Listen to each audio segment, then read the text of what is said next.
morning everybody, and welcome to Jim's 5am Club. When I was a kid, I absolutely loved coming into the city with the train, and this view is to die for. Check it out. I'm at Circular Quay railway station. It's morning, it's winter. Check this out. How beautiful is this? Good morning everybody, and welcome to Jim's 5am Club. And this morning I come to you from the railway station here at Circular Quay. And it's the end of winter. You can see the breeze up there. It's a westerly breeze, a gentle westerly breeze, and it's going to be a cracker of a day. Anyway, let's keep on walking and talking. I'll just grab my ticket so I can get out of the train station. Just bear with me. I've left my ticket at home today, so I'm using my Visa card. I can tap on and tap off with the Visa card. So for those who are not aware, you can catch public transport and just use your Visa card to tap on and tap off. So yes, another beautiful morning. Hello. And another awesome start to the day. I'll take the stairs downstairs. So this morning I want to talk to you about a subject which I've got near and dear to my heart.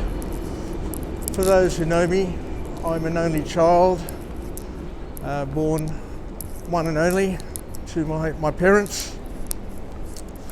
And growing up, like most children, I spent a lot of time with adults and not very much time with brothers, sisters, siblings. I had friends from school that I'd socialise with. But the point that I want to make today is that I didn't spend a lot of time dealing with confrontation. Like most people, confrontation is a tricky subject. Let me just tap out. And we'll continue our walk and talk. We'll do a walk and talk style of vlog this morning. And I'll head down towards the Harbour Bridge and then turn around and come back to work. So as I was saying before, I didn't spend much time learning how to deal with confrontation, because I didn't really have much confrontation in my life. It was just me, my mother, my father for most of the time, and being an only child and my parents working 7 days a week, basically I got my way most of the time. So let's have a chat about confrontation. It was only when I grew up and left uni, for instance. I left uni and I started working, and it's at my second job. I started off at NCR as a trainee accountant, and then I moved to IBM as a systems accountant back in the heady days there in the mid-80s. But it was at IBM that I came across a term which basically changed my life, and a concept which hopefully can change a lot of other people's lives. The term I came across at IBM, because IBM was a company that threw lots of money at training to grow and develop its people. One thing I am thankful for is that I did work for IBM, and they were one of the greatest companies in the world. And back then, they knew how to bend and stretch their employees to get the most out of them and to help them break out of their comfort zone and to go on to become bigger and better versions of themselves, not only from a work perspective, but people were also encouraged to become better social versions of themselves, better community versions of themselves, basically to grow and expand and to carry on the values and express their values, whatever their values are. But when I was at IBM, I learnt the concept of assertiveness. Assertiveness, which is a very powerful concept. So assertiveness to me is the ability to assert yourself in a career perspective or in a social scene. So it's basically putting yourself forward, backing yourself, and being able to state your case. So from a work perspective, you can say, I need this and this by then, and if you can't deliver, let me know why, or let me know so we can negotiate another timeline. So assertiveness was basically teaching people how to state their case and not to be withering violets and being shy and being ineffective basically in their work and in their career. I guess from a Greek perspective, being assertive is nese exegemenos, to explain yourself. Because at the end of the day, I'm not requesting things to be done just to satisfy myself. I've got other people, I've got a business that depends on me getting results. And I need to know if you can or you can't deliver on your promises, because other people are depending on me. Look at the beautiful ferries starting their day. You've got the Victor Chang coming into Circular Quay, and you've got another one over there, the Friendship, moving off. There's a rose hue on the horizon. Let me just pan around here and just show you Circular Quay. It's mild, it's a beautiful morning today. And we've got spring kicking in tomorrow.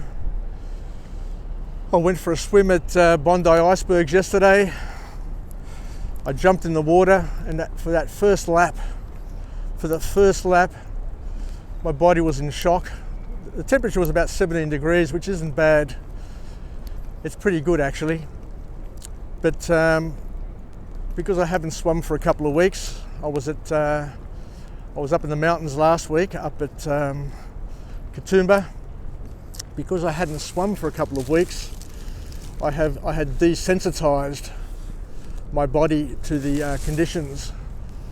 But the good news is, because I've done it time and time again and know what to expect, I just stayed in the water. I swam the first 2 laps, because I know it takes a couple of laps for your body to acclimatise and numb up. And once I was numb, I was able to do my 40 laps, which is 2 kilometres, and enjoy the beautiful, beautiful day that unfolded yesterday. Anyway, let's continue. How can we use this? Young people, don't be shy. Don't be shy to ask what you want. But first of all, before you ask what you want, you need to know what you want and why you want it. And you need to be able to communicate to the people around you what you want, why you want it, and when you want it by, and to explain to them. Look at that beautiful horizon. How beautiful is that? And to explain to them that it's important. I'm depending on you. And if you can't deliver, and if the people who you've asked what you want can't deliver, then just simply explain to them that you'll need to escalate it to their manager, to their boss, or to somebody else to get resolution. Because assertiveness happens both ways, remember? Now, I can assert my position and say, I need this by then, blah, blah, blah. But the other person can also assert back and say, well, I can't deliver it by then because I've got A, B, and C happening, which are more important. And they're the things that my manager and boss want me to do. So if you need to get it done, you'll need to get the priorities changed. So a wonderful lesson, because when I was young, I thought that getting things done was a bit of a fight. You had to fight to get things done, but not necessarily so. You need to assert your position.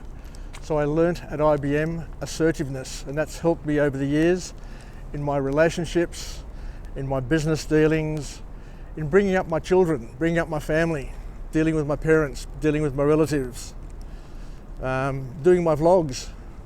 You know, with my vlogs, I'm asserting myself. I'm saying, here I am, these are my views, and also being man enough to say, well, I could be wrong, and you know, these views are my views, so they're not necessarily the right views, but anybody who can use it are more than welcome to use it. Otherwise, scroll by and see you next time. Anyway, let's finish off now. It's a beautiful day. Let's finish with our positive affirmation. I'm alive, I am well, and I feel absolutely great. To my friends and family, stay connected, stay relevant, and most importantly, to everybody, learn how to be assertive. And assertive doesn't mean combative, it doesn't mean rude, it doesn't mean aggressive. It just means be in a position to clearly communicate, clearly articulate your position to the people around you, because by doing so you respect yourself and you respect them. So learn to be assertive to get results, learn to be assertive to gain respect, and be tough. Be tough on yourself and be tough on those around you, because when people commit to delivering on time or delivering, hold them to it, because by you holding them to it, you're making them a better person. Doesn't matter about their feelings, doesn't matter if they're going to be upset. If they've committed to it, make them deliver. Very, very simple. Anyway, yasas, tatapume, bye for now.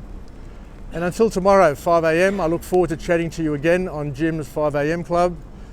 Don't know where I'll be, but I'll be highlighting and showcasing this beautiful city of Sydney. And as you can see, it's a magical, absolutely magical time of year. We've got the Fred Hollows coming in, the beautiful Fred Hollows ferry. What a wonderful person he was.